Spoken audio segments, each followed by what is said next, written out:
तो let's start. हाँ, last class हम लोग पढ़ रहे थे मल्टीप्लिकेशन थ्योरम इन प्रोबेबिलिटी।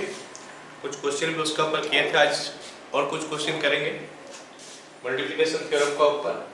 और उसके बाद हम लोग पढ़ेंगे क्या, law of total probability and Bayes theorem. ठीक है, law of total probability Bayes theorem very important ये टॉपिक है। हमारा जेईई में भी क्वेश्चन आता है, हमारा बोर्ड में भी 100% क्वेश्चन आता है इसमें से।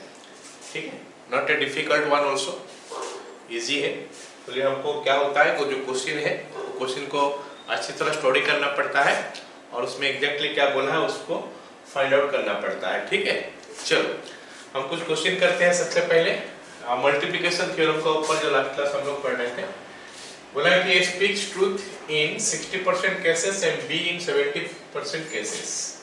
ठीक है, find the probability that they, first पे बोला है एग्री, बी बोला है कि contradict in stating the same incident. Okay, तो अगर हम बात करते हैं ए और बी का बारे में, तो प्रोबेबिलिटी ऑफ ए बोल दिया है, मतलब ये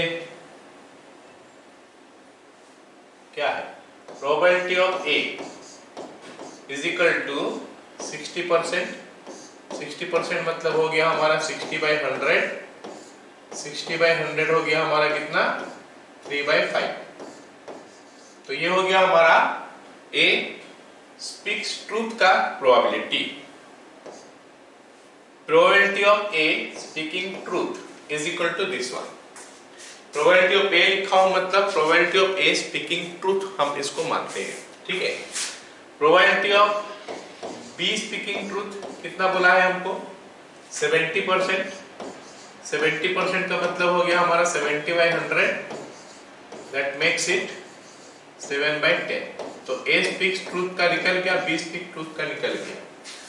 अगर ए ट्रूथ नहीं बोल रहा है उसका प्रोबेबिलिटी क्या हो जाएगा, फिर probability of A dash, that will B 1 - 3/5 which will be a 2/5, and probability of B not speaking truth will be A dash B dash 1 - 7/10, जो कि हमारा हो गया क्या, 3/10। तो A और B का हमारा निकल के आ गया।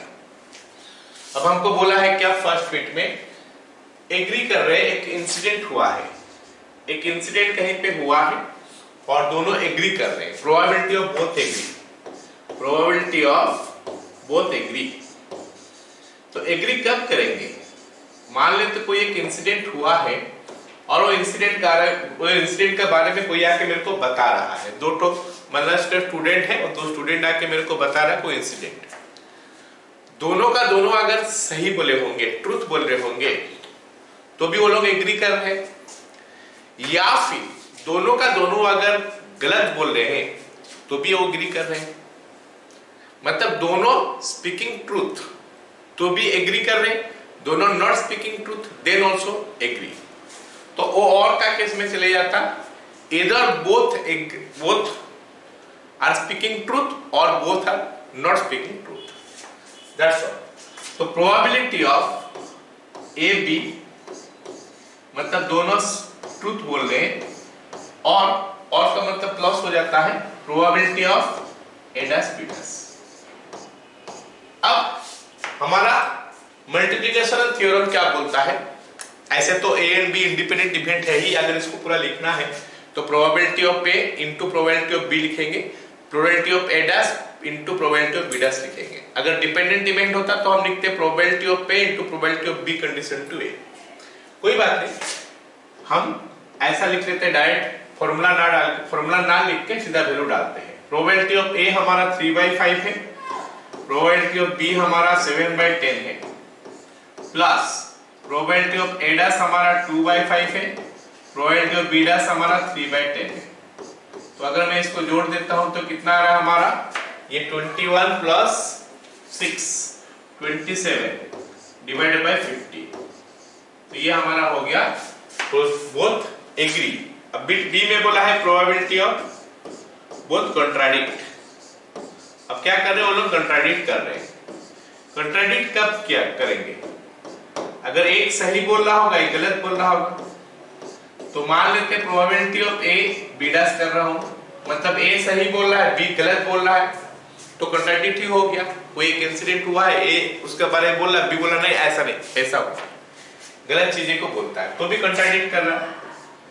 और probability of A dash condition to B, तो ये हो गया, that makes it probability of A का वैल्यू हमारा हो गया क्या 3/5, बी डैश का वैल्यू हमारा हो गया 3/7, 7 नहीं 3/10, plus probability of A dash हो गया हमारा 2/5 इंटू प्रोबेबिलिटी ऑफ बी हो गया 7/10।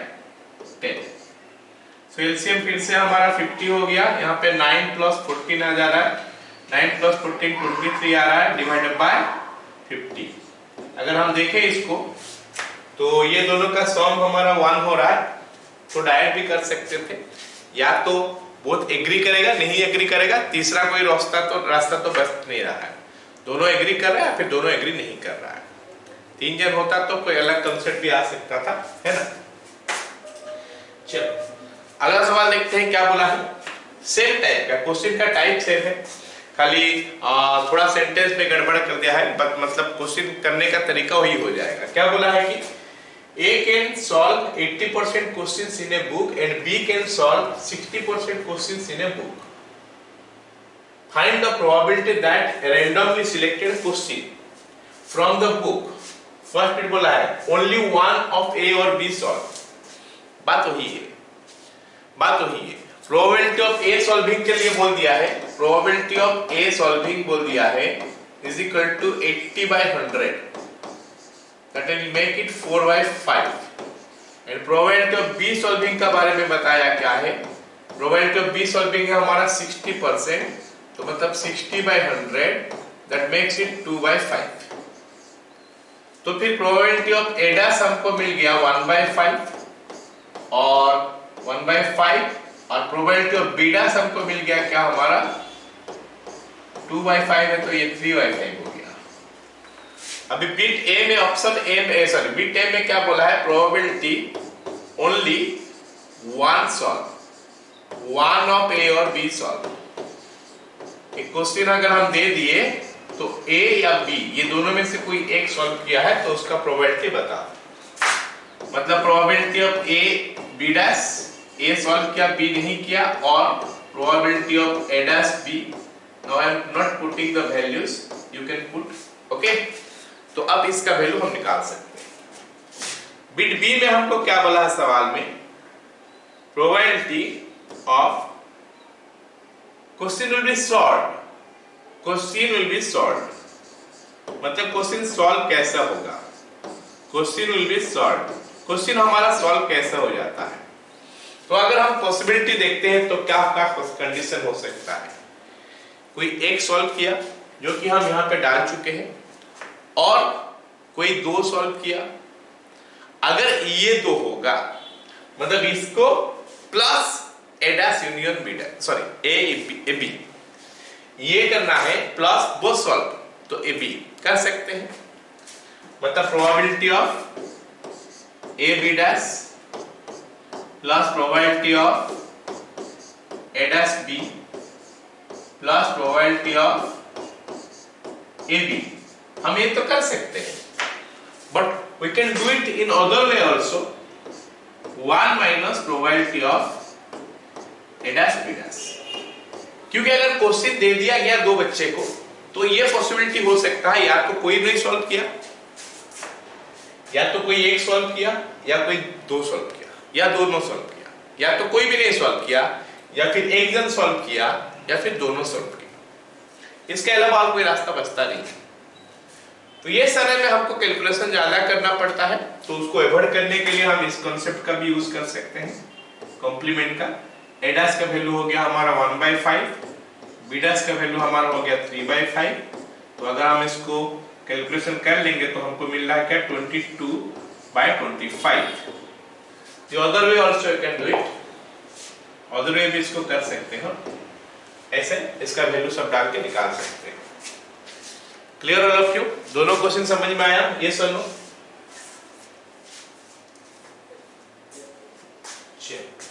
अगला सवाल देखते हैं क्या बोला है, odds against a husband will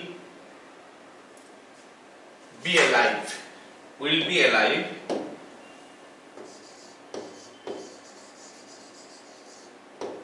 odds against a husband will be alive for next 20 years are 3:4 and that of his wife are 2:5.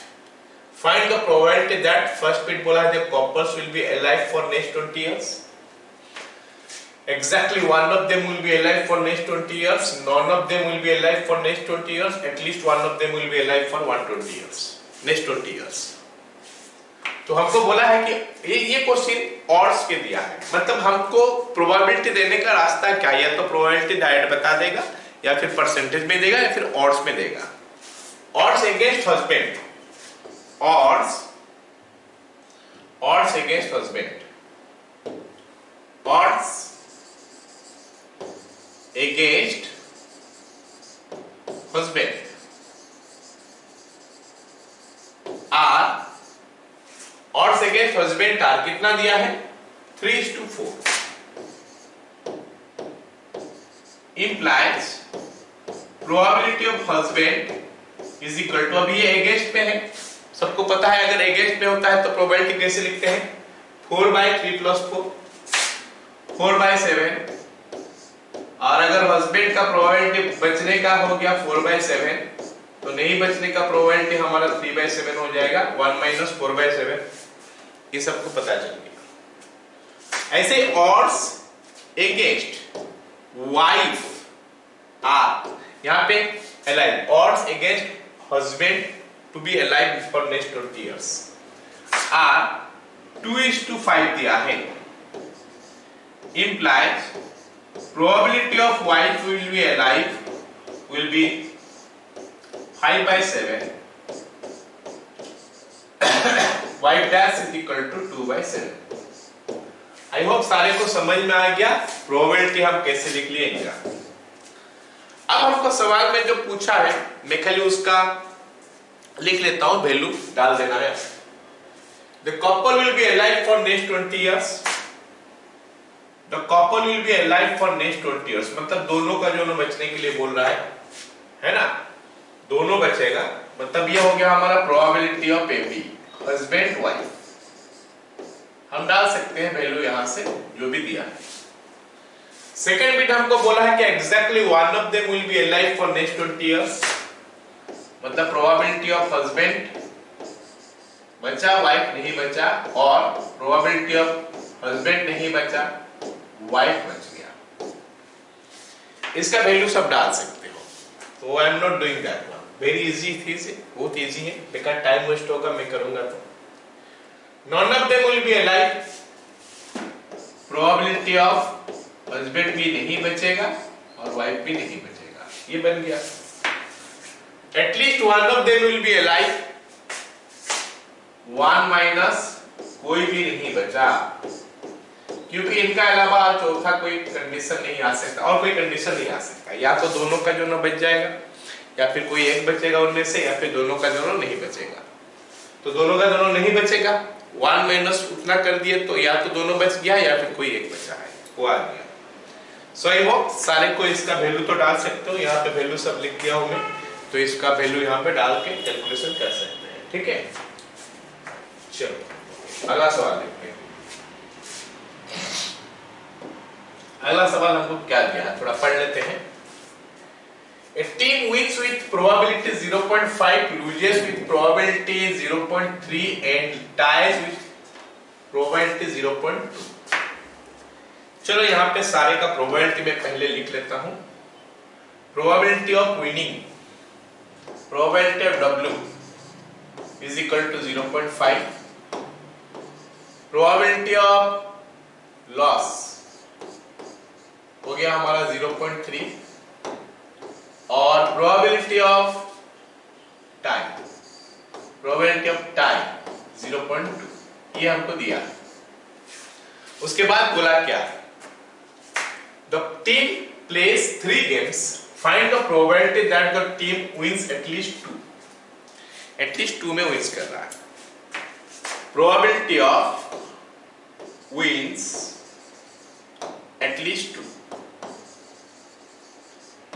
at least 2 में win कर रहा है, मतलब probability of 2 wins plus probability of 3 wins। लेकिन सवाल में एक twist और है क्या, एटलीस्ट 2 wins तो गेम बट नॉट लूज, मतलब लूज का कंसेप्ट आएगा नहीं, लूज का केस आएगा नहीं। तो मैं देखता हूं कि प्रोबेबिलिटी ऑफ 3 wins में क्या आएगा, प्रोबेबिलिटी ऑफ 3 wins में क्या आएगा। तो प्रोबेबिलिटी ऑफ पहला भी जीत गया, दूसरा भी जीत गया और तीसरा भी जीत गया, ये प्रोबेबिलिटी ऑफ 3 wins का आ गया। वैल्यू यहां पे डाल सकते हैं, यहां पे वैल्यू लिखा हुआ है 0. ये मल्टीप्लिकेशन थ्योरम आएगा। ये तो अभी तो मैं केस बना रहा हूं, केस बनाने के बाद ये चीज जो है मल्टीप्लिकेशन थ्योरम में आएगा। 0.5 0.5 0.5 3 बार। अब प्रोबेबिलिटी ऑफ 2 wins, तो प्रोबेबिलिटी ऑफ 2 विन हो गया, विन विन, और उसके बाद क्या हो गया, लॉस तो हो नहीं सकता, टाई। लेकिन ये जो चीज है ना, इसका भी केसेस बन जाएगा। अभी जो मैं दिया हूं उसके हिसाब से पहला गेम विन किया, दूसरा गेम विन किया, तीसरा टाई हो गया। ऐसा भी तो हो सकता है, पहला गेम विन किया, दूसरा टाई हुआ, तीसरा भी विन किया, प्लस पहला भी विन किया, नहीं पहला टाई हुआ, दूसरा विन किया, तीसरा विन किया। जरा जल्दी से बता दो ये जो केसेस में लिया, क्या सबको समझ में आया? So we'll have different cases, ऐसे हो गया। अच्छा, अब सवाल है कि इसका वैल्यू कितना निकलेगा। 0.5 0.5 और टाई के लिए 0.2 है। 0.5 into 0.5 into 0.2। कभी कभी होता क्या है, ये इतने सारे केसेस हम ना लिख के हम क्या कर देते हैं, 2 विन 1 टाई है, तो 3 चीज को हम कितना उपाय में सजा सकते हैं, 3 factorial by 2 factorial, 3 factorial by 2 factorial कर लेते हैं, क्योंकि 3 चीज है, 3 फैक्टोरियल होगा, उसमें से 2 अलग है, बाय 2 फैक्टोरियल इनटू किसी एक को लिख लेते हैं। तो ये 3 केस नहीं लिखना पड़ेगा, क्योंकि यहां पे कम था तो हम 3 केस लिया, अगर 5 होता तो बहुत सारे केसेस बन जाता है। तो हम वहां पे क्या कर लेते हैं, 5 फैक्टोरियल बाय 30 ऐसे कर लेते हैं, या फिर एनसीआर का फॉर्मूला भी लगा लेते हैं। यहां पे हम ऐसा ना लिख के कुछ ऐसा भी लिख सकते थे, 3C2 into probability of WWT plus probability of WWW। अब बहुत सारे जगह में जब बुक्स खोलोगे, एग्जांपल्स करोगे, तो एग्जांपल्स पे मिलेगा ये सारी चीज मिलेगा, एनसीआर का चीज। अब ये एनसीआर क्यों है ये समझना है। ये जो डिफरेंट केसेस से, ये डिफरेंट केसेस को बार बार हम कितने बार लिखेंगे, क्योंकि सारे का प्रोबेबिलिटी सेम होगा। इसका प्रोबेबिलिटी, इसका प्रोबेबिलिटी, इसका प्रोबेबिलिटी फर्क नहीं पड़ेगा, क्योंकि आगे पीछे करके लिखा गया है। 0.5 0.5 0.2 0.5 0.2 0.5 0.2 0.5 0.5 both will give, sorry, all will give you the same value.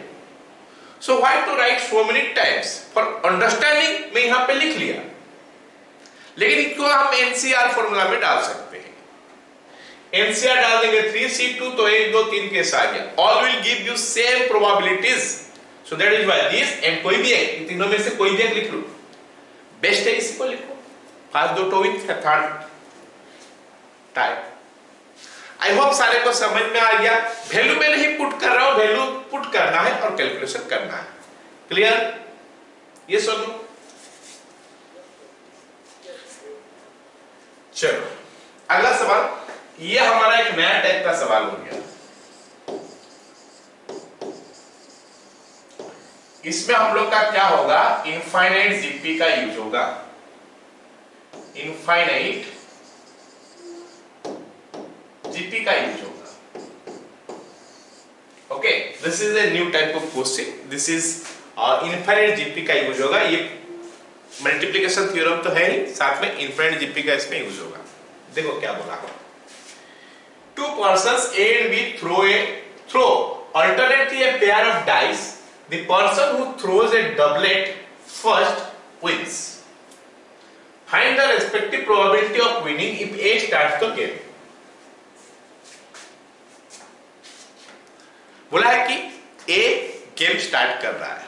अभी थोड़ा मैं देखता हूं कि A कैसे जीत सकता है। Probability of A winning.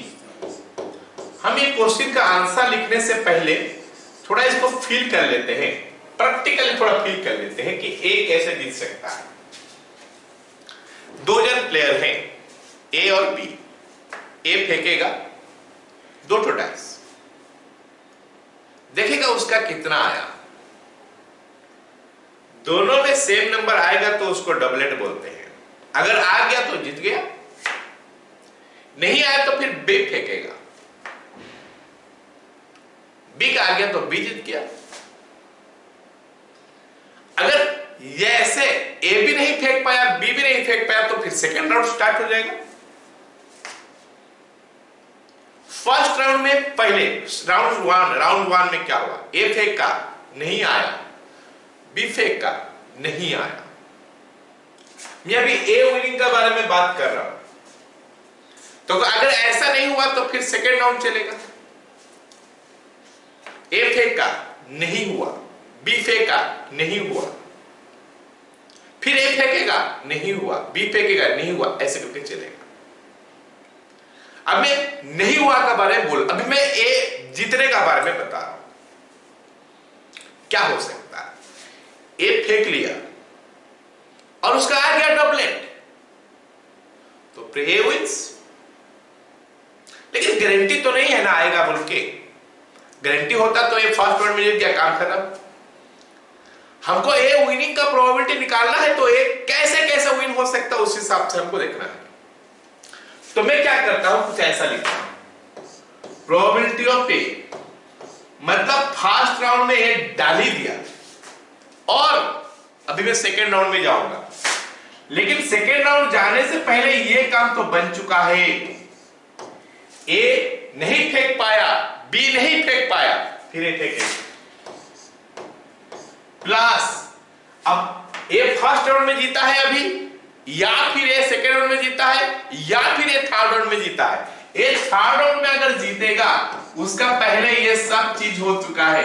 ए नहीं फेंक पाया, बी नहीं फेंक पाया, ए फिर से नहीं फेंक पाया, बी फिर से नहीं फेंक पाया, अब फिर से ए फेंकेगा प्लस प्रोबेबिलिटी ऑफ अभी फोर्थ राउंड में A dash B dash A dash B dash A dash B dash A dash B dash. अब फिर से तो A ऐसा ही जीत सकता है। This is the situation. A winning होने का प्रोबेबिलिटी मतलब A इस सब केस में विन हो सकता है। A ऐसे ही जीत सकता है और कोई उपाय नहीं है A जीतने का। अगर बाई चांस मैं B विनिंग का बात करूं, अगर मैं बी विनिंग का बात करूंगा तो बी विनिंग तो क्या होगा, यहां पे जरूरत नहीं पड़ेगा क्योंकि ए और बी खेल रहे हैं, तो क्या तो ए जीतेगा फिर बी जीतेगा। तो अगर ए का प्रोबेबिलिटी निकाल दिए तो 1 माइनस कर देंगे तो बी का निकल जाएगा। लेकिन अगर मैं करता हूं बी का तो कुछ ऐसा होगा, पहला राउंड में ए बी जीता तो ए फेंका है, शुरू तो ए किया है ना, ए नहीं फेंक पाया, बी फेंक दिया। या फिर probability of A dash B dash A dash B plus probability of A dash B dash A dash B dash A dash B, ऐसे ही B जीतने का प्रोबेबिलिटी आएगा। क्या सबको समझ में आया? ये दो ठो लाइन जो लिखा हूं सबको समझ में आया? तो अगर दो जीतने का, 2 जन खेल रहे, ये नहीं बोला है 3 जन खेला होगा, A B C 3 are playing, A starts the game, तो क्या होगा, probability of A plus probability of A dash B dash A dash A, नहीं A dash B dash C dash A, A dash B dash C dash A dash B dash C dash A। This is how A winning. B winning क्या होगा, A B dash plus नहीं A dash B plus A dash B dash C dash A dash B plus A dash B dash C dash A dash B dash C dash A dash B. This is how B winning. फिलहाल हमको ये जरूरत है नहीं, तो मैं इसको हटा देता हूं। अब मेरे को पता चल गया कि A विनिंग करने का प्रोबेबिलिटी क्या हो गया। अब देखते हैं प्रोबेबिलिटी ऑफ डबलेट क्या होगा। Probability of getting doublet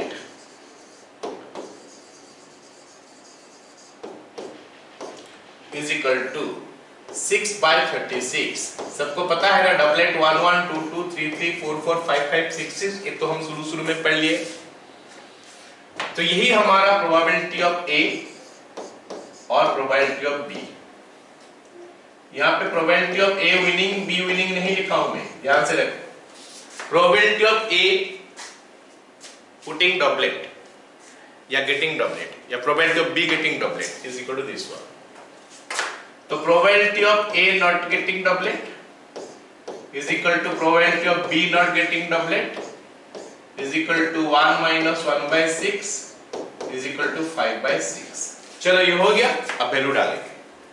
probability of A 1/6, A dash B dash 5/6 का square into 1/6 plus A dash B dash 4 बार है 5/6 to the power 4 into 1/6, 5/6 to the power 6 into 1/6 plus ऐसे चलते रहेगा ये। सो हम देख सकते हैं कि ये एक इनफाइनाइट जीपी है, ये एक इनफाइनाइट जीपी है। इस जीपी का फर्स्ट टर्म 1/6 है, second term this into this, third term this into this. और इनफाइनाइट जीपी हमारा क्या होता है? इनफाइनाइट जीपी हमारा क्या होता है? a plus AR plus AR square plus ऐसा ये चलते जाता है। तो इसका कैलकुलेशन में क्या होता है? a/1 - r होता है, जिसमें r का वैल्यू 1 से कम होता है।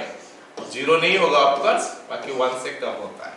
r इज लेस देन 1, नहीं 0 में लिख दिया, ये 1 से कम। ठीक है। अब यहां पे मैं देख सकता हूं r का जगह में क्या लिखा है सवाल में।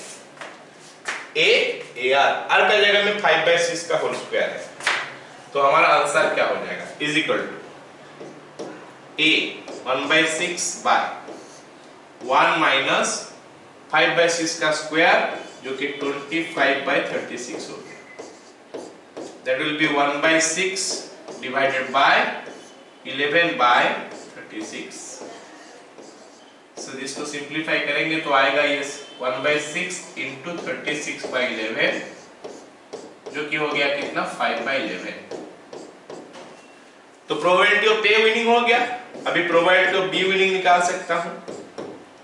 Probability of B winning is equal to 1 minus 5/11, that makes it कितना हो गया? 6/11। All of you got it? नहीं, वो गड़बड़ कर दिया मैं। ये 6/11 होगा, ये 6/11 हो रहा है, ये 6 और ये 5। सो this is your probability of A winning B winning. अच्छा, इस टाइप का क्वेश्चन बहुत कुछ हो सकता है। ये मैं बोल दिया कि गेटिंग ए डबलेट, जो पहले डबलेट डालेगा। क्वेश्चन बोल सकता है सम इज 8 विंस, जो 8 डालेगा वो जीत जाएगा। तो 8 का प्रोबेबिलिटी निकालेंगे 5/36, not 8, 31/36, and accordingly we'll get the answer. हो सकता है क्वेश्चन ऐसा हो, if A throws a sum of 6 before B throws sum of 7, then A wins. अलग अलग भी ले सकता है, A का अलग B का अलग। अभी बोला है दोनों डबलेट डालने से।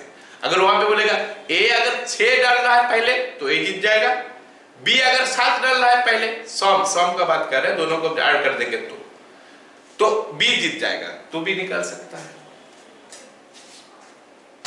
और क्या दे सकता है? प्लेइंग कार्ड से उसमें से एक कार्ड ड्रॉ किया, अगर फेस कार्ड ड्रॉ कर लिया कोई तो वो जीत गया, ए स्टार्ट तो गेम।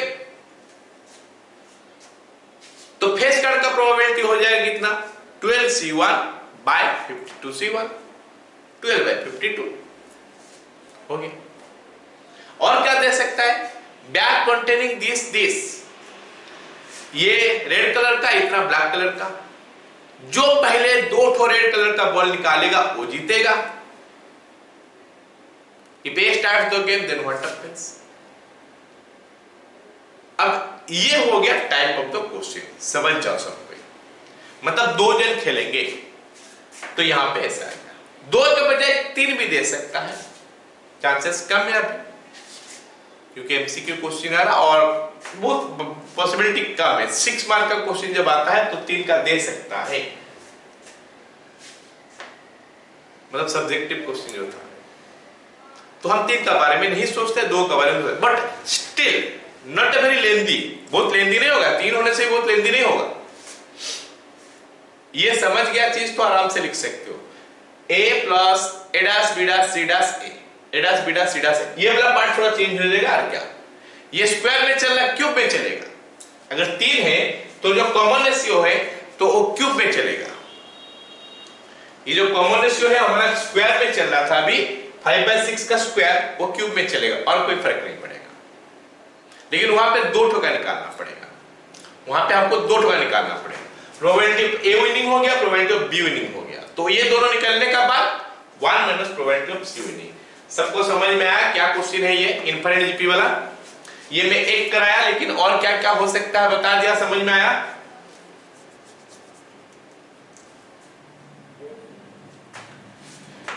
चलो, तो ये टॉपिक हमारा खत्म हो गया मल्टीप्लिकेशन थ्योरम के ऊपर। और बुक में एग्जांपल सारे कर लोगे तो देख ले, एक्सरसाइज करो, देखो। नेक्स्ट आ गया हमारा क्या, टोटल प्रोबेबिलिटी। टोटल प्रोबेबिलिटी और उसके बाद हम लोग पढ़ेंगे बेस थ्योरम। दोनों टॉपिक जो है ना जुड़ा हुआ है एक दूसरे के साथ।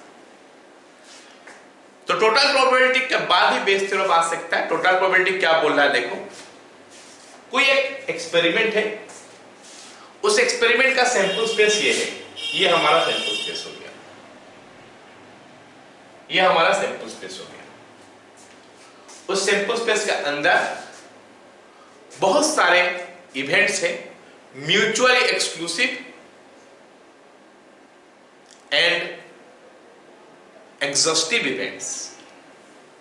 Mutually exclusive and exhaustive event, तो सोचो ये हमारा mutually exclusive and exhaustive events है इसका अंदर, उस सैंपल स्पेस के अंदर।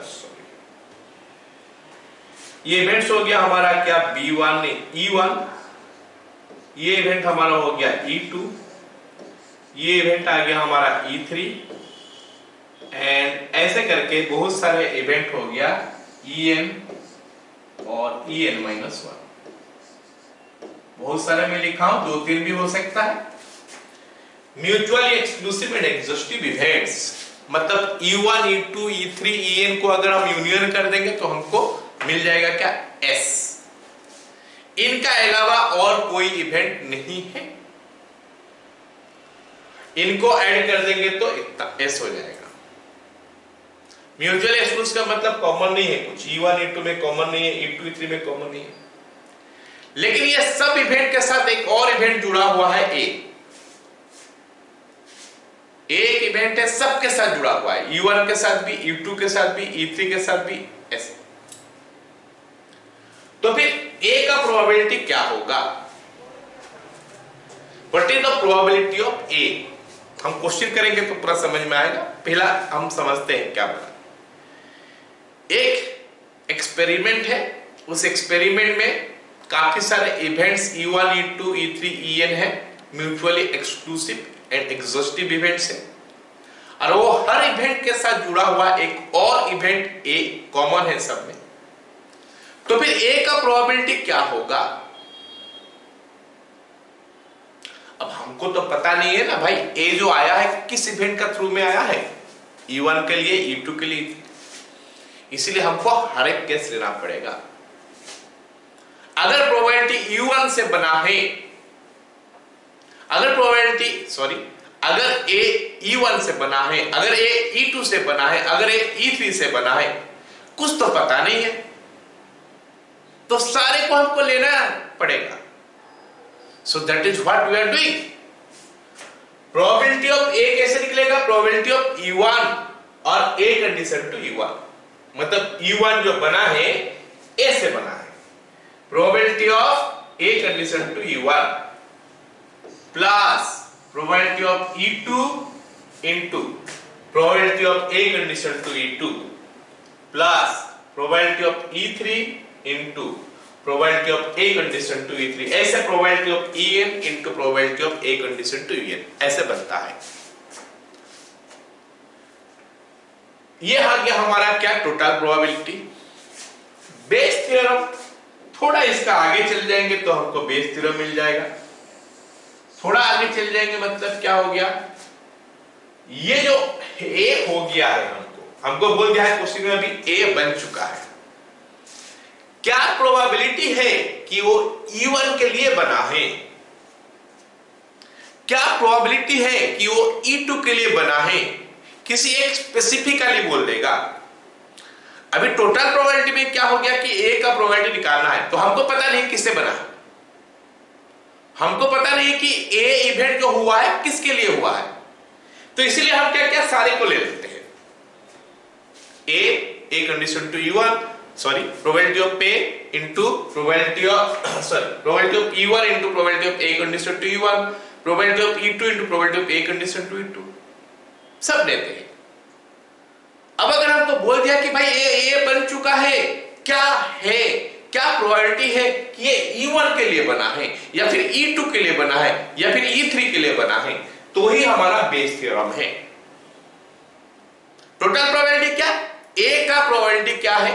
बेस थ्योरम क्या है? अगर A हुआ है तो A किस इवेंट के लिए हुआ है? E1 E2 E3 En से, तो O हो गया हमारा Bayes theorem. EI condition to A, यहां पे क्या कंडीशन की वो E1 के लिए बना है, किसके लिए? EI से बना है। Probability of EI condition to A happened already, A already happened. क्या कंडीशन है कि वो E1 के लिए, EI के लिए बना है, और I जो है कहां से आएगा? 1 2 3 n, मतलब ये सब से, ये सब में से कोई एक में आएगा। तो कितना हो जाएगा उसका प्रोबेबिलिटी? कि probability of EI into probability of A condition to EI, probability of EI into probability of A condition to EI whole divided by that total probability जो हम किए थे। ये टोटल प्रोबेबिलिटी जो किए थे वो डिवाइड हो जाएगा नीचे। So that is the difference between Bayes theorem and this. Now do some questions. उस क्वेश्चन में हमको पता चलेगा कि भाई कौन सा चीज है, बेस थ्योरम का क्वेश्चन है ये या फिर टोटल प्रोबेबिलिटी का क्वेश्चन है। बेस थ्योरम के लिए टोटल प्रोबेबिलिटी होते हुए हमको जाना पड़ेगा। चलो स्टार्ट करते हैं क्वेश्चन। क्या बोला है देखो, बैग A कंटेन्स 4 रेड, अच्छा इसको हम बना लेते हैं।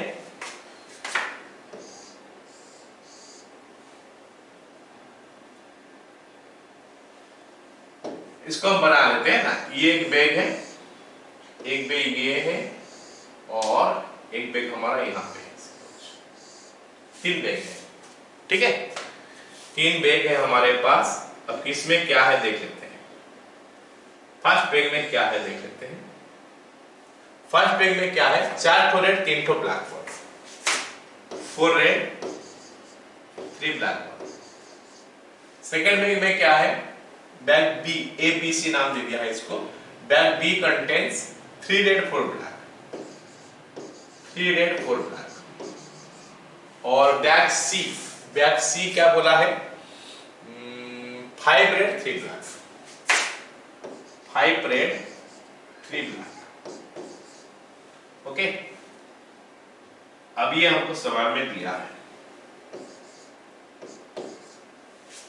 This is given, a bag is selected at random and 2 balls are drawn from it. Find the probability that 1 red and 1 black ball if probability of selecting any bag are same. तो बोल दिया है कि probability of selecting any bag are same, मतलब bag A लो या bag B लो या फिर bag सी लो, इनका सिलेक्ट करने का प्रोबेबिलिटी सेम है।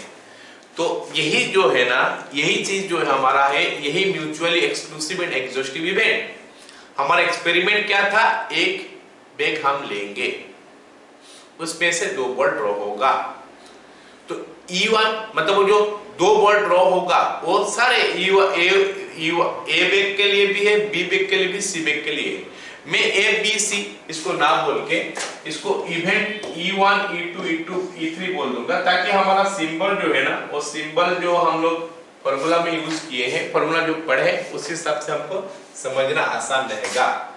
E1 हो गया क्या, ड्राइंग बैग ए, E1 हो गया ड्राइंग बैग ए, E2 हो गया हमारा ड्राइंग बैग बी, E2 हमारा हो गया ड्राइंग बैग बी, और E3 हो गया हमारा ड्राइंग बैग 3, बैग सी। मतलब probability of E1 plus probability of E2 plus probability of E3, या फिर इज इक्वल टू ही मैं लिख लेता हूं ना, सेम है तो probability of E1 is equal to probability of E2 is equal to probability of E3। कितना होना चाहिए, किसी को आइडिया है क्या? तीनों को निकालने का प्रोबेबिलिटी सेम है, तो ऑब्वियस बात है कि E1 E2 E3 का प्रोबेबिलिटी अगर जोड़ देंगे तो ये तो 1 होना चाहिए, पूरा निकाल ही देता हूं मैं। तो probability of E1, probability of E2 और प्रोबेबिलिटी ऑफ E3 को अगर हम जोड़ देंगे तो ये तो हमारा होना चाहिए कितना, 1। Probability of E1 plus probability of E2 plus probability of E3 is equal to 1, क्योंकि किसी ना किसी एक बैग को तो लेना है और ये म्यूचुअली एक्सक्लूसिव एग्जॉस्टिव इवेंट है। अब ये तीनों का प्रोबेबिलिटी सेम बता दिया, मतलब probability of E1 plus probability of E1 plus probability of E1 is equal to हमारा 1 हो गया, और 3 times of probability of E1 is equal to 1, तो probability of E1 is equal to 1/3। लेकिन ये सवाल में अगर हमको कुछ मेंशन नहीं है ये चीज, तो भी हमको 1/3 ही लेना पड़ेगा। 3 बैग होगा तो, 2 बैग होगा तो 1/2 लेना पड़ेगा, है ना, 5 होगा तो 1/5 लेना पड़ेगा, एक्सेट्रा। गिवन होगा कुछ अलग बात है, अगर गिवन नहीं होगा तो उसको ऐसे लेना पड़ेगा। इफ नॉट गिवन, ये स्टेटमेंट नहीं दिया है तो भी हमको 1/3 लेना है। अब E1 E2 E3 हो गया। अब हम क्या करेंगे, प्रोबेबिलिटी ऑफ, अब लिख लेते हैं ना, ये डेटा को थोड़ा मैं ढंग से लिखता हूं। प्रोबेबिलिटी ऑफ E1 हो गया हमारा 1/3, प्रोबेबिलिटी ऑफ E2 हो गया हमारा 1/3, और प्रोबेबिलिटी ऑफ E3 हो गया हमारा 1/3।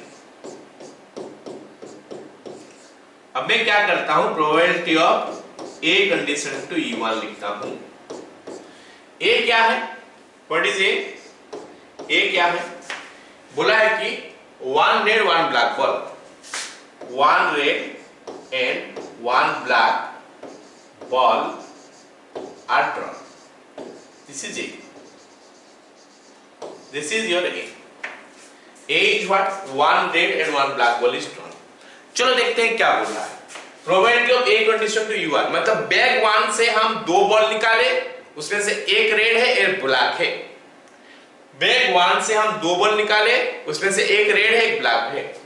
तो बैग 1 हम देख लेते हैं, bag A, in fact bag A से 2 बॉल निकाले तो 7C2 होगा, सैंपल स्पेस। एक रेड है मतलब 4C1 होगा, एक ब्लैक है मतलब 3C1 होगा। जरा जल्दी से बता दो ये वाला पार्ट समझ में आया कि नहीं? 4C1 into 3C1 by 7C2, all of you got it? Yes or no? So this will make it what? 4 into 3 divided by 28 आ रहा शायद, नहीं 21 आएगा, 21, that makes it 4/7। ऐसे ही probability of A condition to E2, probability of A condition to E2। अब हम क्या निकाले, 2 बॉल निकाले हैं, एक रेड एक ब्लैक, सेकंड बैग से, बैग 2 या बैग बी से। So it is coming 3c1 into 4c1 divided by 7c2, and I think it is also giving me the same value 4 by 7. Finally probability of A condition to E3, probability of A condition to E3, bag C से निकाले हम 3 ball, 2 ball, एक red है एक black है, तो 5c1 into 3c1, 5c1 into 3c1 divided by हमारा 8c2 हो गया। 8c2 होता है 28, 8 into 7 by 2, हाँ 28, ये 5 into 3, 5 into 3 by 28, तो ये बन गया हमारा कितना 15 by 28। आई होप सारे को ये वाला पार्ट जो है ना समझ में आ गया, ये सुनो, तो ये पार्ट सबको समझ में आ गया। अब हमको निकालने के लिए बोला है probability of one red and one black bulb. तो probability of one red and one black,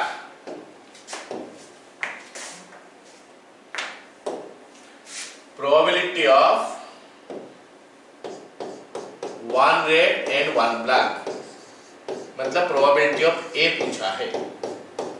सो अगर हम फॉर्मूला का साथ लिखें तो probability of E1 into probability of A condition to E1 plus probability of E2 into probability of A condition to E2 into में plus probability of E3 into probability of A condition to E3। अब ये सब का value लिख लेते हैं। ये तो 1/3 है और ये मेरे को मिला कितना 4/7, 4/7 plus 1/3 into 4/7 plus 1/3 into 15 by 28, and we'll do the calculation जो होगा that you do, है ना, इतना मैं करके छोड़ दे रहा हूँ। Now let us come to the next question। ये पहला क्वेश्चन सबको समझ में आ गया शायद, टोटल प्रोबेबिलिटी के ऊपर क्वेश्चन था वो। अब ये सवाल देखते हैं। Bag A contains 4 red 3 black, bag B contains 3 red 4 black balls, bag C contains 5 red 3 this one. A ball is drawn at random. If the ball is red in color, what is the probability that it is picked from bag this? तो यहाँ पे हमको सवाल में बोल दिया है कि बॉल जो है ना रेड कलर का है, तो क्या कंडीशन है कि ये हमारा if the ball is red in color, क्या कंडीशन है कि ये हमारा बैग बी से पिक किया गया है। मतलब सेम क्वेश्चन है शायद, लेकिन ये हमारा क्या हो गया टोटल प्रोबेबिलिटी का ऊपर आ गया, नहीं बेस थ्योरम का ऊपर। तो ये हमारा बैग 3 ठो बना देता हूं मैं फिर से। ये हमारा 3 बैग है, किसमें क्या है देख लेते हैं। 4 रेड 3 ब्लैक, तो इसमें हमारा 4 रेड 3 ब्लैक बॉल है। बैग बी में 3 रेड 4 ब्लैक बॉल है, और बैग सी में हमारा क्या हो गया 5 रेड 3 ब्लैक, 5 रेड 3 ब्लैक। अब हमको बोला है कि इसमें से क्या बोला है कि a ball is drawn at random, तो एक बॉल अगर रैंडमली ड्रॉ किया गया है किसी ना किसी बैग से, तो ड्रॉ किया गया होगा, हमको पता नहीं है। बोला है कि अगर वो रेड कलर का है, what is the probability that ये B2 बैग बी से निकाला गया है। बैग ए है, ये बैग बी है, ये बैग सी है। इसमें से प्रो निकालने के लिए इवेंट जो है E1 में किसको कर लेता हूँ, इसको E2 कर लेता हूँ और इसको E3 कर लेता हूँ। उसमें पूरा लिख लिया, अभी मैं इसको सिंबॉलिकली बता दिया। अब मैं यहाँ पे वैल्यू डालने जाता हूँ। Probability of E1 is equal to 1/3। जैसे मैं पिछला क्वेश्चन में बता रहा था कि अगर क्वेश्चन में कुछ नहीं दिया है तो विल टेक इट एज 1/3, 3 है तो 4 होगा तो 1/4, 2 होगा तो 1/2, so it will be 1/3। अभी हम निकालते हैं probability of A condition to E1 और ये probability of A condition to E2 और ये हमारा probability of A condition to E3। I hope सारे को ये वाला पार्ट जो है ना समझ में आ रहा है। ये सुनो, A condition to E1, कोई मेरे को बताएगा व्हाट इज द आंसर। मतलब ये बैग से एक बॉल निकाला गया है और वो रेड कलर का है। 4c1 by 7c1, I hope सबको समझ में आ गया। 4/7। अब सेकेंड बैग से निकाला गया और वो रेड कलर का है, so that will be what 3c1 by 7c1, 3/7, और वो हमारा 8 बॉल्स है तो 5c1 by 8c1, that makes it 5/8। Clear? आगे सबको समझ में? अब हमको निकालना है क्या, बैग बी से निकाला गया है probability of E2 condition 2A, मतलब रेड बॉल अगर निकाला गया है, क्या कंडीशन है कि वो बैग 2 से निकाला गया है, तो हम क्या करेंगे probability of E2 into probability of A condition to E2। ये हमारा बेस थ्योरम का क्वेश्चन है, समझ जाओ प्लीज। ये हमारा बेस थ्योरम का क्वेश्चन है, ये हमारा टोटल प्रोबेबिलिटी का क्वेश्चन नहीं है। टोटल प्रोबेबिलिटी का क्वेश्चन होता तो बोलता है कि find the probability of getting red ball, find the probability of getting black ball, ऐसा बोलता। यहाँ पे बोला है कि अगर ब्लैक बॉल निकला है तो बैग बी से निकला है, क्या है उसका प्रोबेबिलिटी। नीचे हमारा टोटल प्रोबेबिलिटी आता है, टोटल प्रोबेबिलिटी को मैं PA नाम से डिनोट कर लेता हूं। अब वैल्यू डाल दो, बस काम खत्म। E2 1/3 into 3/7, 1/3 into 3/7। नीचे में क्या है टोटल प्रोबेबिलिटी, बस ये दोनों को मल्टीप्लाई करो, this into this, 1/3 into 4/7 plus इसमें हम टोटल प्रोबेबिलिटी में और बहुत इंटरेस्टिंग सवाल करेंगे, ठीक है ना। 1/3 into 3/7 प्लस कुछ जेई वाला सवाल भी करेंगे, 1/3 into 5/8,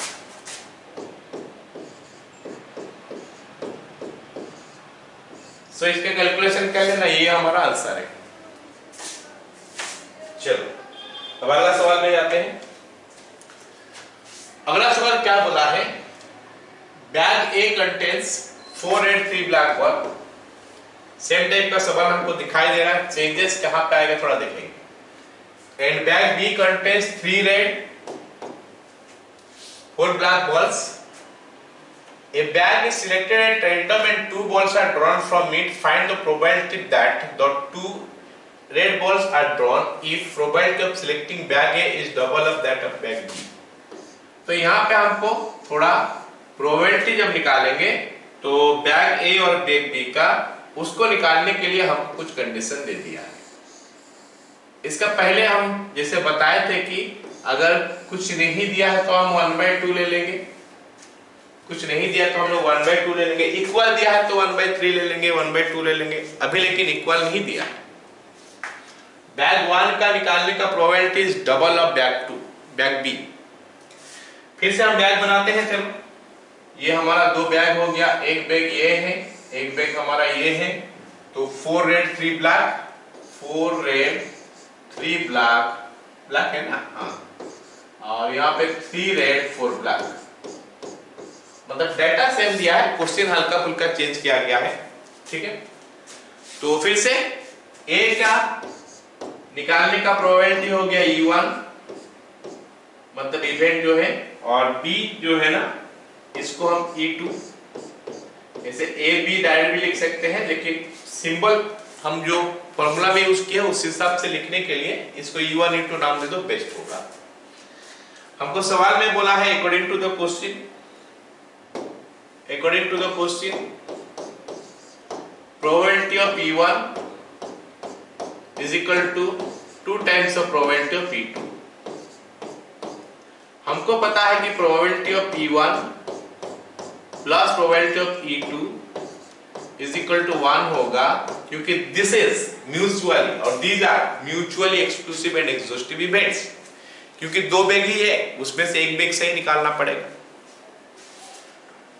तो ये बन गया हमारा 2 times of P1 P2 plus P2 P of P2 is equal to 1, 3 times of P of E2 is equal to 1, या फिर P ऑफ E2 का वैल्यू हो गया अभी हमारा P of E2 is equal to कितना हो गया 1/3 और P of E1 of course इसका डबल हो जाएगा 2/3।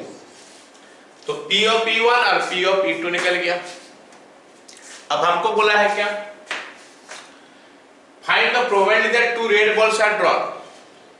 इसमें से रेड 2 बॉल निकाला गया, दोनों रेड बॉल है। ए क्या हो गया 2 रेड बॉल्स आर ड्रॉन। ए हो गया हमारा 2 रेड बॉल्स आर ड्रॉन। इसका मतलब probability of A condition to E1, कोई मेरे को बताएगा what will be the answer of this one? Suman please tell me what is the answer of this one? A condition to E1, इसमें से 2 ball निकाला गया, दोनों रेड है। Yes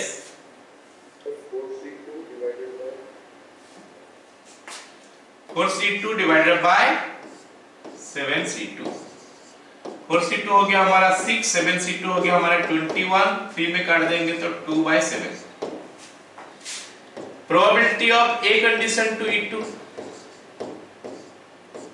probability of A condition to E2 is equal to, इसमें से 2 red ball का निकालने का प्रोबेबिलिटी 3C2 बाय 7C2, 3/21 या फिर 1/7। अब हमको निकालने के लिए बोला है क्या, probability of A. Probability of A क्या हो जाएगा फिर E1 into probability of A condition to E1। Probability of E1 हम गलत लिख दिए क्या, उल्टा लिख दिए? अच्छा ये इसमें आ जाएगा, अभी इसमें चल जाएगा, ठीक है। Probability of A condition to E1 इसमें आएगा, ये इधर चल जाएगा। Probability of E1 2/3 into A condition to E1 2/7, 2/3 into 2/7 plus आगे 1/3 into 1/7। So this gives me what? 4 + 1 5/21। I hope सारे को समझ में आ गया ये टोटल प्रोबेबिलिटी का क्वेश्चन। चलो अगला सवाल। अच्छा ये हमारा जे का सवाल था, है क्या बोला है, an odd contains 5 red and 2 green balls. A ball is drawn at random from it. If the drawn ball is green, a red ball is added to the urn, and if the ball is red, मतलब drawn ball यहाँ पे मैं बोल देता हूँ, if the ball is drawn ball में लिख देता हूँ यहाँ पे, if the drawn ball is red, then a green ball is added to the urn, while the original ball is not returned to the urn. Not returned to the urn. Now a second ball is drawn at random from it. Probability that the second ball is red. चलो ये question हम देखते हैं हमको क्या बोला। हमारे पास एक ही बैग है, एक ही बैग है, ये हमारा बैग है। इस बैग का अंदर क्या हो गया 5 रेड और 2 ग्रीन बॉल निकालेंगे। 2 ग्रीन बॉल है। हमारा इवेंट 1, हमारे पास 2 चीजें, हम इसमें से बॉल निकाले, जो बॉल निकाले वो 2 केस हो सकता है, या तो रेड या फिर ग्रीन। ये दोनों के अलावा तीसरा तो हो नहीं सकता इसमें से, या तो रेड बॉल होगा या फिर ग्रीन बॉल होगा। तो E1 is probability of drawing a red ball, E2 is probability of drawing a green ball। उसके बाद क्या बोला है, मैं E1 लिख लेता हूं। E1 drawing a red ball,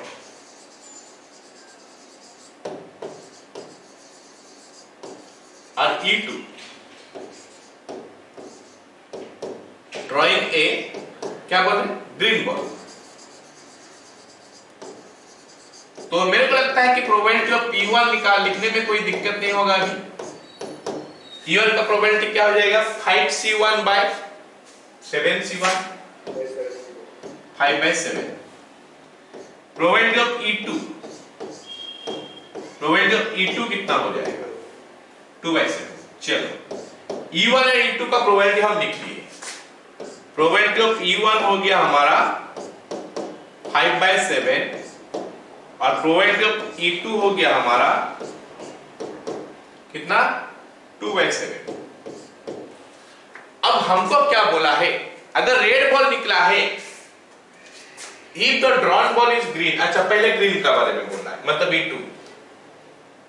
if the green ball is green, a red ball is added, तो इसमें से हम क्या ग्रीन बॉल निकाल लिए लेकिन रेड बॉल डाल दिए। इसमें से हम ग्रीन बॉल निकाल दिए, रेड बॉल डाल दिए। और अगर इसमें से रेड बॉल निकाल दिए तो हमको ग्रीन बॉल डालना है, ये सवाल में बोला है। अगर रेड बॉल निकला है नहीं, अगर ग्रीन बॉल निकला है तो रेड बॉल डाल दो, अगर रेड बॉल निकला है तो ग्रीन बॉल डाल दो, और जो बॉल निकाले हैं उसको डालना नहीं है। तो उसके बाद हम क्या बोल रहा है कि now a second ball is drawn at random from it, find the probability the second ball is red. मतलब हमारा ए क्या बोल दिया है, second ball is red. A क्या बोल दिया है, A is equal to second drawn ball is red. ठीक है, second drawn ball is red, जो सेकेंड में बॉल ड्रॉ किया गया है वो रेड है। ओके, चलो अब हम निकालते हैं probability of A condition to E1। Probability of A condition to E1। E1 हम जो लिखे हैं वो क्या है, drawing a red ball. If the drawn ball is red, अच्छा रेड बॉल अभी निकाला गया है ना, रेड बॉल इसमें निकाला गया, मतलब रेड अभी 4 ठो है, हम ग्रीन बॉल डाल दिए। रेड बॉल 4 ठो है, अभी इस केस में रेड बॉल निकाल दिया, मतलब रेड बॉल 4 ठो है, ग्रीन बॉल 3 ठो है, और हमको रेड बॉल निकालना है। तो 3C1 नहीं,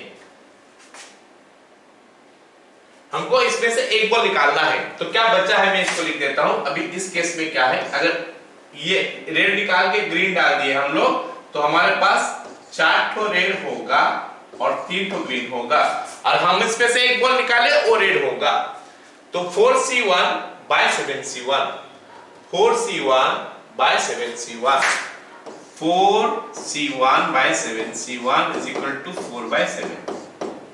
ऐसे ही probability of A condition to E2।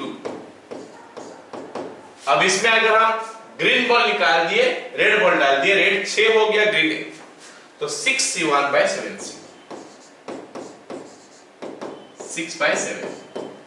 तो प्रोबेबिलिटी ऑफ ए कितना हो जाएगा, फिर ये दोनों का प्रोडक्ट 4 into 5 20/49, 20/49 प्लस ये दोनों का प्रोडक्ट 12/49, 12/49, तो ये बन गया हमारा कितना 32/49। तो 32/49 हमारा आंसर होना चाहिए। बोलो सबको समझ में आया क्वेश्चन? चलो अगला सवाल देखते हैं, ये भी हमारा जेई वाला सवाल है। क्या बोला है क्वेश्चन में, box 1 contains 30 cards numbered from 1 to 30, box 2 contains 20 cards numbered from 31 to 50।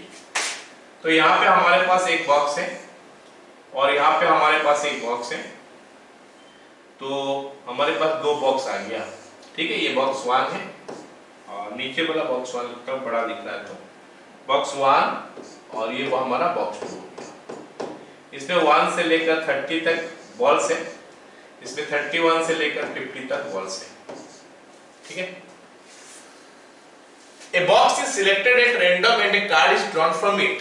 Box इसमें से सिलेक्ट किया गया है, नहीं दिया है उसका बारे में कुछ, शायद आगे में देखता हूं तो नहीं दिया है, तो मतलब E1 E2, इसको मैं E1 बोल देता हूं, इसको मैं E2 बोल देता हूं, तो E1 और E2 दोनों का प्रोबेबिलिटी 1/2 है, तो probability of E1 is equal to 1/2, probability of E2 is equal to 1/2। E1 का प्रोबेबिलिटी भी 1/2, E2 का प्रोबेबिलिटी भी 1/2। आई होप सारे को समझ में आ भी एक चीज। अब उसके बाद क्या बोला, उसके बाद क्या बोला है, तो probability that the card drawn from bag 1। अच्छा, उसके बाद a box is selected at random, ये तो उनका प्रोबेबिलिटी निकाल दिया, and a card is drawn from it, the number of the card is found to be non prime. इसमें non prime number का कार्ड निकल गया, तो ए हो गया क्या, A is what, A is equal to non prime number card, non prime number का card है। तो फिर probability of A condition to E1 is equal to कितना होगा, probability of A condition to E1 कितना होगा। अब देखते हैं कि 1 से लेकर 30 के अंदर नॉन प्राइम नंबर क्या कितना तो है, तो प्राइम नंबर देख लेते हैं। प्राइम नंबर कितना होगा, 2 होगा, 3 होगा, 5, 7, 9 तो रहेंगे, 11, 13, 15, 17, 19, उसके बाद 21, 23, 23 के बाद 24, 25, 27, 29, कुछ छूटा तो नहीं, देख लो। 17 है, 17 है, तो कितना हो गया, 1 2 3 4 5 6 7 8 हो गया, मतलब 30 में से नॉन प्राइम हो गया हमारा 22, तो 22 C1 by 30 C1, this is 22 by 30, मतलब कितना हो गया 11 by 15। जरा चेक कर लो कुछ छूटा तो नहीं है, 10 हो रहा है, 1 2 3 4 5 6 7 8 9 10, ओहो sorry,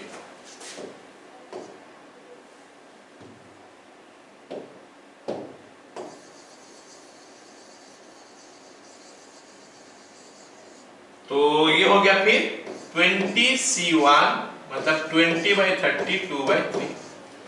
probability of A condition to E2 निकाल लेते हैं, probability of A condition to E1 31, उसके बाद 32 33 34 35 36 37 38 39 40 41 42 43 44 45 46 47 48 49, दिस इतना है, या और कुछ है क्या रे, तो 5 तो हो गया, ये 20 में से 5 गया तो 15 हो गया, 15 C1 by 20 C1 is equal to 15 by 20, that makes it 3/4।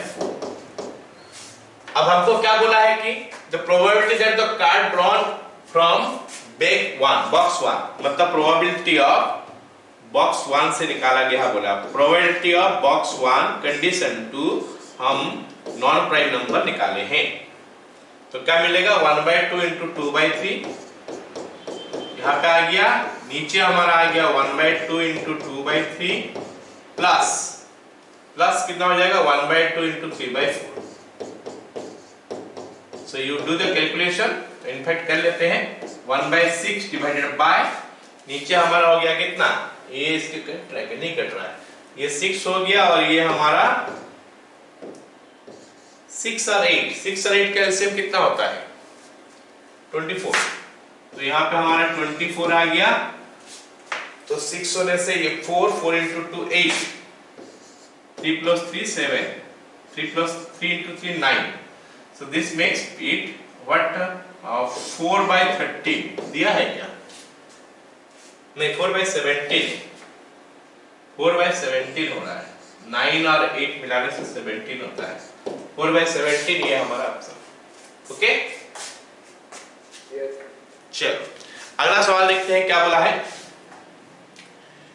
There are 10 coins out of which 7 are normal and 3 are double headed।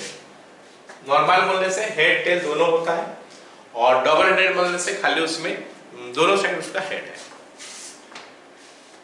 A coin is taken at random and is tossed 2 times it showed head both the times. Find the probability that it is a double headed coin. तो इसमें हम क्या करेंगे, E1 E2 ये सबको define कर लेते हैं। E1 क्या हो गया, E2 क्या हो गया और A क्या हो गया।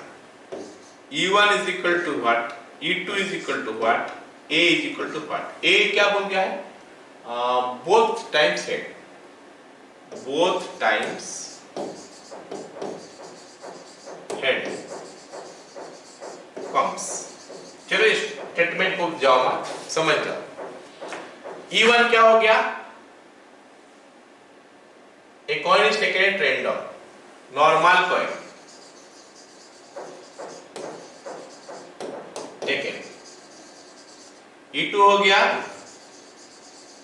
डबल हेडेड कॉइन टेकन, ठीक है, ये हमारा हो गया। अब आपको क्या बोला है देख लेते हैं। Probability of P1 is equal to, हमारे पास 7 और 3 10 तो है, तो 10C1 हो जाएगा, और नॉर्मल बोलने से 7C1, 7C1 by 10C1 that is equal to 7 by 10। Probability of E2 क्या बन जाएगा, 3 by 10, ये बन गया। अभी probability of A condition to E1, ठीक है, probability of A condition to E1, ये थोड़ा ध्यान देके देखना पड़ेगा सबको।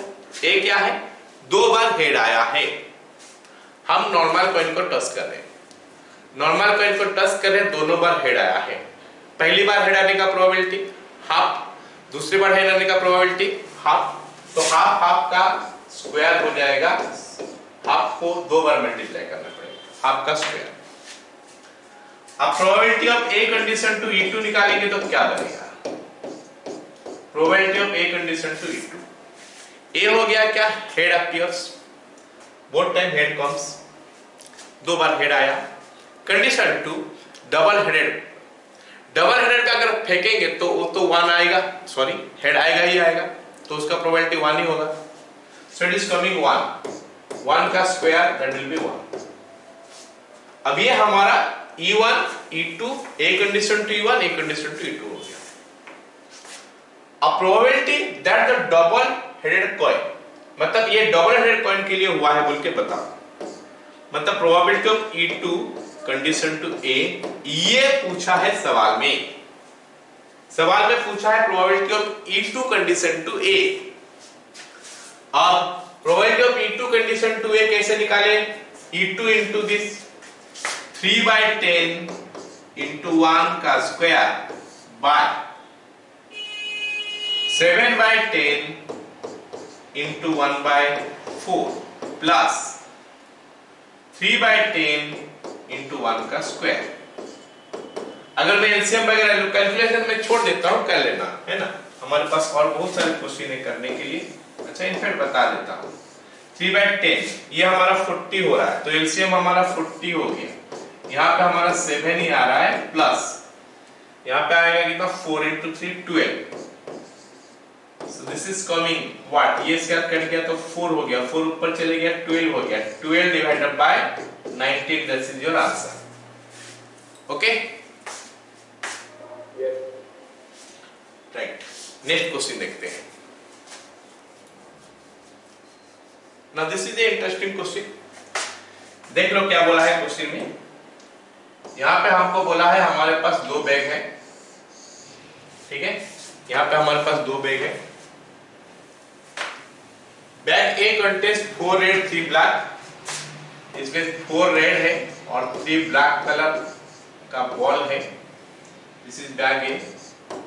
और bag B contains 3 red 4 black, 3 red और 4 ब्लैक, ये तो पहले भी हम लोग देख चुके हैं, मतलब data same data. A ball is randomly taken from bag A, मतलब यहां से एक बॉल लेके यहां पे डाल दिया गया एक ball. A ball is randomly taken from bag A and put it in second bag, put in the second bag, then 2 balls are drawn from the second bag। इसमें से हम क्या किए, 2 बॉल ड्रॉ किए, 2 बॉल इसमें से हम draw किए। What is the probability that the balls are of the black colour, दोनों बॉल जो ड्रॉ किए, सर यहां से जो बॉल दो बॉल ड्रॉ हुआ वो ब्लैक कलर का, तो प्रोबेबिलिटी ऑफ ब्लैक कलर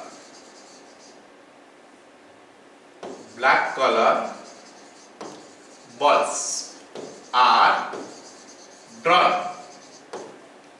तो मैं थोड़ा ये सिचुएशन को समझाता हूं कि यहां से एक बॉल यहां गया, फिर यहां से निकाला गया। अब यहां से जो बॉल गया वो क्या मेरे को पता नहीं, रेड बॉल गया या ब्लैक बॉल गया पता नहीं, तो हमारे पास फिर दो पॉसिबिलिटी आ जाता है। रेड बॉल गया, उसके बाद दो बॉल निकाला गया, और बोलता हूं मतलब प्लस हो जाएगा, या फिर टोटल प्रोबेबिलिटी में हम सोच सकते हैं ब्लैक बॉल गया फिर दो बॉल निकाला गया। तो मैं यहां पे लिखता हूं probability of red into probability of two black condition to red. Please समझ जाओ इसको। प्रोबेबिलिटी ऑफ रेड बॉल मतलब इसमें से रेड बॉल निकाला गया into probability of two black balls वहां से निकाला गया condition to red ball, plus probability of black ball into probability of two black balls निकाला कंडीशन टू ब्लैक बॉल, हम यहां पे लिए। सिंबॉलिकली समझ जाओ, चीजें लिख सकते हैं हम लोग बहुत कुछ लंबा लंबा, मतलब प्रोबेबिलिटी ऑफ फर्स्ट ब्रेक से हम रेड बॉल निकाले इनटू ऐसे करके, तो उसको मैं सिंबॉलिकली यहां पे लिख दिया, समझ जाओ उसको। अब इसमें से एक बॉल निकाल के यहां पे डाला गया है, तो उसका प्रोबेबिलिटी रेड बॉल क्या होगा 4C1 बाय 7C1, 4/7 हो जाएगा इनटू ये रेड बॉल यहां से निकला, मतलब यहां पे अभी 4 रेड बॉल है और 4 ब्लैक बॉल है, तो हमारा 2 ब्लैक बॉल निकालने का प्रोबेबिलिटी क्या हो जाएगा 4C2 बाय 8C2 प्लस अभी यहां से ब्लैक बॉल निकला है 3C1 बाय 7C1 इनटू, क्योंकि ब्लैक निकला है तो यहां पे भी ब्लैक 5 होगा, रेड 3 होगा, 3C2 नहीं सॉरी ब्लैक निकाला है 5C2 बाय 8C2। मेरे को लगता है समझ में आ गया सबको ये चीज। Calculation I am not doing, you will do the calculation, ठीक है। एक सेम टाइप का क्वेश्चन एक और है, देखते हैं इसमें हमको क्या बोला है। सिचुएशन हल्का सा चेंज किया यहां पे, 4 red 3 black, 4 red 3 black, 3 red 4 black, इसमें से बोला कि 2 बॉल्स निकाला गया है, 2 balls, 2 balls are randomly taken from bag and put in the second bag and then 2 balls are drawn from the second bag। इसमें से 2 बॉल निकाला गया। What is the probability that one is red, one is black? मतलब अभी जो यहां से निकाला गया one is red, one is black। Probability of one red and one black। मैं सिचुएशन बता देता हूं क्या होगा। 2 रेड जाएगा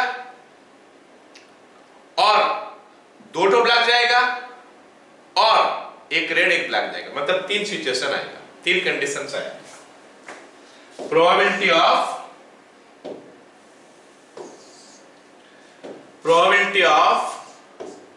2 red into probability of 1 red 1 black को रेड ब्लैक कर देता हूं, red black condition to 2 red ball निकाला गया, plus probability of 2 black into probability of red black condition to 2 black, plus probability of 1 red 1 black into probability of red black condition to 1 red 1 black. तो symbolically ये चीज में बता दिया, यहाँ पे 3 पॉसिबिलिटी आएगा, 2 बॉल जब निकलेगा, एक रेड एक ब्लैक और दोनों रेड और दोनों ब्लैक। अब इनका प्रोबेबिलिटी सब डालना है। 2 red 4C2 divided by 7C2 into, अभी यहाँ पे बॉल क्या है 2 रेड, मतलब अभी 5 रेड बॉल हो चुका है, इसमें से एक रेड एक ब्लैक निकालेंगे। 5C1 into 4C1 divided by 9C2 plus, अभी हम सेकंड कंडीशन में आ जाते हैं। दो ब्लैक बॉल है, दो ब्लैक बॉल निकालना है वहां पे। 3C2 बाय 7C2 इंटू, दो ब्लैक बॉल गया है मतलब 3 ठो रेड और 6 ठो ब्लैक होगा। 3C1 into 6C1 by 9C2 प्लस, you do all the calculations, है ना, प्लस एक रेड एक ब्लैक मतलब 4C1 इंटू 3C1। ये तो काफी सिंपल सा चीज है, इसलिए मैं इसको ज्यादा एक्सप्लेन नहीं कर रहा हूं क्योंकि ये तो हम पहले ही कर चुके हैं। अब इसमें 4 रेड 5 ब्लैक है। 4C1 into 5C1 divided by 9C2। I hope सारे को ये डेटा जो लिखा हूं समझ में आया। चलो अगला सवाल देखते हैं। Student will take admission in 3 tutorial for preparing IIT JEE with probability 0.4, 0.5 and 0.1। तो देखो 3 तो ट्यूटोरियल है, 3 तो ट्यूटोरियल का हम उसमें एडमिशन लेने का प्रोबेबिलिटी को E1, E2, E3 कर लेते हैं। तो स्टूडेंट जो है और कहीं पे प्रिपेयर नहीं कर रहा है, मतलब खुद से प्रिपेयर नहीं कर रहा है, ट्यूटोरियल से ही प्रिपेयर कर रहा है, सोचो, तो इसलिए उसका जो तीनों का प्रोबेबिलिटी जोड़ने से 1 होगा। 0.4, 0.5, 0.1 मतलब mutually exclusive and exhaustive events है। तो probability of his success for the tutorials is 0.6, मतलब इसके लिए 0.6 है, इसके लिए 0.4 है, इसके लिए 0.5 है respectively. Find the probability of his success in IIT JEE। मतलब प्रोबेबिलिटी ऑफ E1 मैं डिफाइन नहीं कर रहा हूं, समझ जाओ, 0.4। Probability of E2 is equal to 0.5 and probability of E3 is equal to 0.1। Probability of A condition to E1 is equal to 0.6. Probability of A condition to E2 is equal to 0.4 और probability of A condition to E3 is equal to 0.5. Okay, these things are given. Alright? अब मैं लिख लेता हूं A क्या है। Getting success in IIT JEE।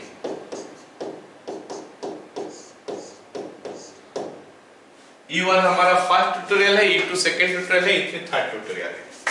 तो बोला है कि प्रोबेबिलिटी ऑफ A कितना, मतलब उसका सक्सेस का प्रोबेबिलिटी क्या है। So probability of E1 into A condition to E1 plus probability of E2 into probability of A condition to E2 plus probability of E3 into probability of A condition to E3। निकल गया, जोड़ देंगे तो answer आ जाएगा। अगला question same चीज का ऊपर, if the student succeeds in IIT JEE, find the probability that he is in second tutorial। मतलब ये हमारा बेस थ्योरम है, find the probability that he is in second tutorial. इसका पहले में हमारा टोटल प्रोबेबिलिटी था, अब ये बिट में आ जाते हैं तो ये क्वेश्चन में आ जाते हैं, तो ये हमारा बेस थ्योरम है।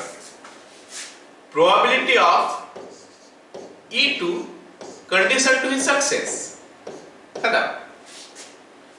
तो ये बनेगा क्या चीज, probability of E2 into probability of A condition to E2 divided by probability of A, क्योंकि टोटल प्रोबेबिलिटी है। ये हमारा बन गया हमारा 0.5 into 0.4। नीचे प्रोबेबिलिटी ऑफ A क्या है, 0.4 into 0.6 plus 0.5 into 0.4 plus 0.1 into 0.5। बस इसका कैलकुलेशन कर लोगे तो हमारा आंसर हो जाएगा। क्लियर है?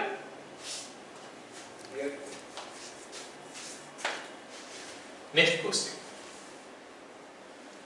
3 persons are contesting for the post of directors with probability 0.2, 0.5 and 0.3। क्योंकि 3 तो कंटेस्टेंट है, तो अगर डायरेक्टर पोस्ट के लिए लड़ रहे तो कोई ना कोई तो जीतेगा, इसलिए ये mutually exclusive and exhaustive event हो गया। तो इनका प्रोबेबिलिटी जोड़ने से 1 होना चाहिए, है 1। उसके बाद क्या बोला है, in a software company the probability of launching a new product is 0.4, 0.4 and 0.7। ये नहीं है, ये म्यूचुअली एक्सक्लूसिव इवेंट नहीं है। मतलब बोल रहा है कि अगर पहला जीतेगा तो नया प्रोडक्ट लॉन्च करने का प्रोबेबिलिटी 0.4 है, दूसरा जीतेगा तो 0.4 है और तीसरा जीतेगा तो 0.7 है। बोला है कि find the probability that the new product is launched. तो अगर मैं इसको सिंबॉलिकली सब बता दूं तो probability of E1, probability of E2 और प्रोबेबिलिटी ऑफ E3 हमको सवाल में दे दिया है। कितना है? 0.2, 0.5 और 0.3 ये हमको दे दिया है। Probability of A condition to E1 is equal to 0.4, probability of A condition to E2 is equal to 0.4 again, और probability of A condition to E3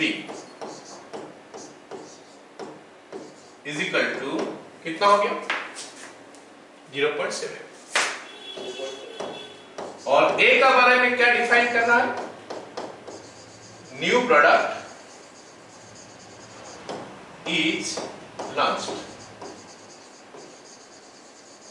मतलब सॉफ्टवेयर कंपनी का नया प्रोडक्ट लॉन्च होगा। तो फिर प्रोबेबिलिटी ऑफ ए कितना हो जाएगा? E1 जीता और नया प्रोडक्ट लॉन्च करने का प्रोबेबिलिटी, E1 जीता और उसका नया प्रोडक्ट लॉन्च करने का प्रोबेबिलिटी, और E2 जीता उसका नया प्रोडक्ट लॉन्च करने का प्रोबेबिलिटी, और E3 जीत गया और उसका नया प्रोडक्ट लॉन्च करने का प्रोबेबिलिटी। तो ये सबको अगर हम जोड़ देंगे तो हमारा आंसर आ जाएगा न्यू प्रोडक्ट लॉन्च होने का।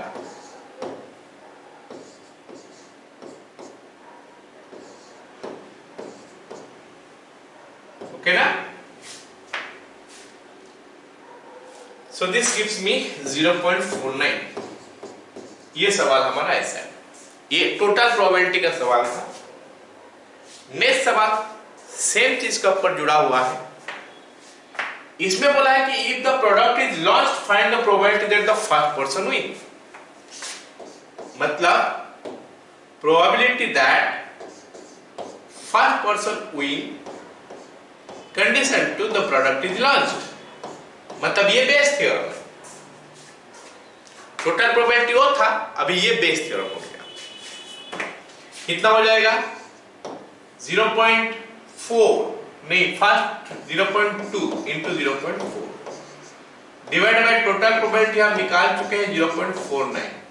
सो let it be here, this is 0.08 by 0.49। अगर मैं सिंप्लीफाई कर लूं, मतलब पॉइंट हटा दूं, तो इट इज 8/49। तो दैट इज हाउ हमारा टोटल प्रोबेबिलिटी और बेस थ्योरम काम करता है। अब अगला सवाल देखते हैं। हमारे पास दो इंटरेक्टिंग सवाल है, एक ये है, एक ये वाला है। ठीक है,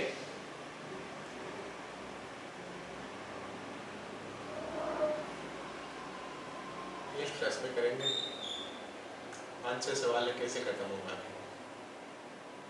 कल इसी को करते हैं।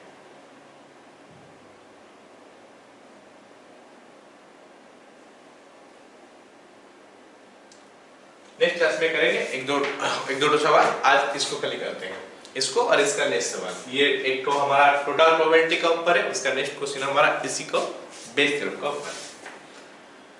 The probability that a boy go to watch a movie by metro, bus, car or bike respectively are this. तो ये चार को जोड़ने से हमारा 1 होना चाहिए, ये तो नहीं हो रहा है। तो let me change the question slightly. इसको मैं काम करता हूं और 10 कर देता हूं क्योंकि ये 10 हो रहा है। तो ये 10 और ये 10 हो गया।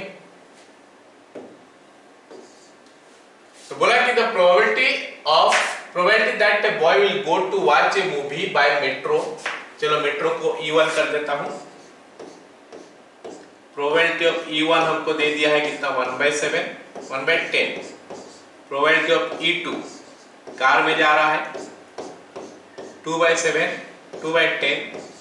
प्रोबेबिलिटी ऑफ E3,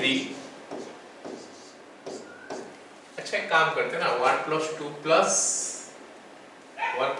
3 6 हो रहा है, इसको भी 1/7 कर सकते थे। इतना चेंज क्यों करेंगे यहाँ पे चेंज कर देते हैं। ये 4/7 ना करके इसको 1/7 कर, ठीक है। तो फिर हमारा काम बन जाएगा 1/7, ये हमारा 2/7 हो गया। प्रोबेबिलिटी ऑफ E3 हो गया हमारा 3/7। प्रोबेबिलिटी ऑफ E4 हो गया हमारा 1/7, ठीक है। अब मतलब मेट्रो में, कार में, बस में या फिर अपना बाइक में जाएगा, उनका प्रोबेबिलिटी हम निकाल दिए, दे दिया हमको। ये सब को जोड़ोगे तो 1 आएगा क्योंकि ये म्यूचुअली एक्सक्लूसिव पर एग्जिस्टिव इवेंट है।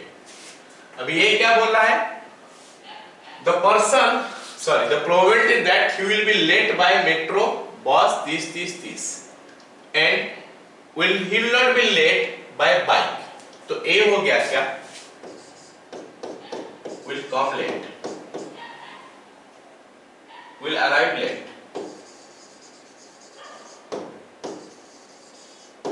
Okay, will arrive late। तो क्या होगा, probability of A condition to E1 is equal to what, 1/6। probability of A condition to E2 is equal to 3/6। probability of A condition to E3 is equal to 5/6 और probability of A condition to E4 is equal to, late होगा नहीं तो उसका probability 0 है। Late होगा नहीं बोला है, मतलब वो राइट टाइम में ही पहुंचेगा। हमको पूछा है कि find the probability that he arrives in time.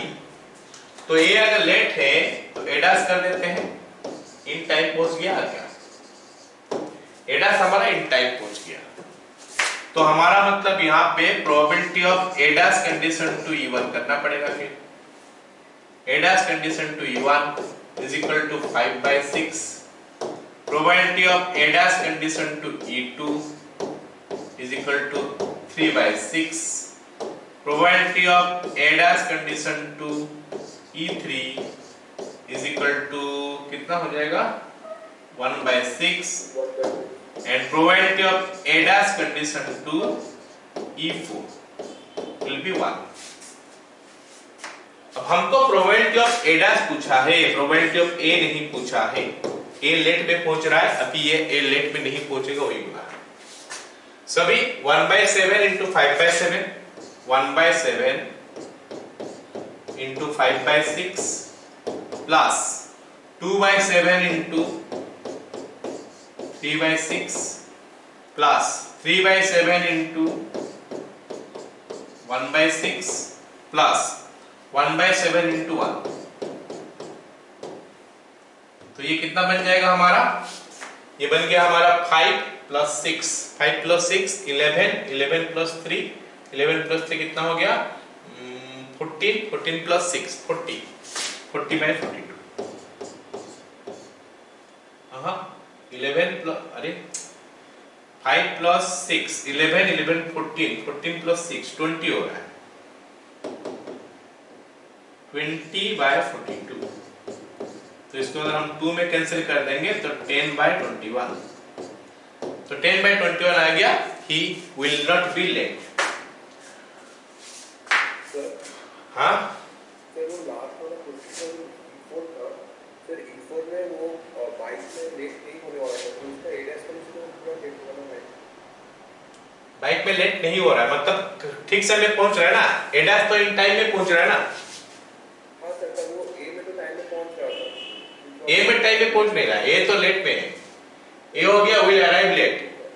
ऊपर लिखा है क्वेश्चन में not be late by bike. हाँ तो he will not be late, अगर वो लेट में नहीं पहुंचेगा बाइक में जाएगा तो, अगर बाइक पे जाएगा तो लेट में नहीं पहुंचेगा मतलब इन टाइम पहुंचेगा कि नहीं। बाइक में जाएगा तो लेट में नहीं पहुंचेगा, इसका क्या मतलब है, वो तो टाइम में पहुंचेगा। तो लेट में आने का प्रोबेबिलिटी तो 0 हो गया ना। बाइक में जाएगा तो लेट में पहुंचेगा नहीं, तो उसका लेट में आने का प्रोबेबिलिटी 0 हो गया फिर, है ना। So this is what we get. अब नेक्स्ट बिट में बोला है क्या, सेम क्वेश्चन है and you learn this one etcetera etcetera, find the probability that he comes by car. क्या प्रोबेबिलिटी है कि वो कार में पहुंचा है।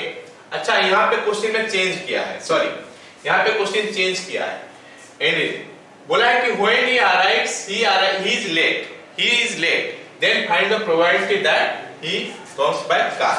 मतलब यहां पे बोला है कि प्रोबेबिलिटी, कार तो हम E2 में लिखे थे, probability of E2 condition to A। तो probability of E2 condition to A बोलने से क्या हो जाएगा, 2/7 into 3/6, 2/7 into 3/6 डिवाइडेड बाय, ये probability of A करेंगे तो क्या हो जाएगा, ये A डैश का निकला, तो A का क्या हो जाएगा 1 minus 10/21, 1 minus 10/21।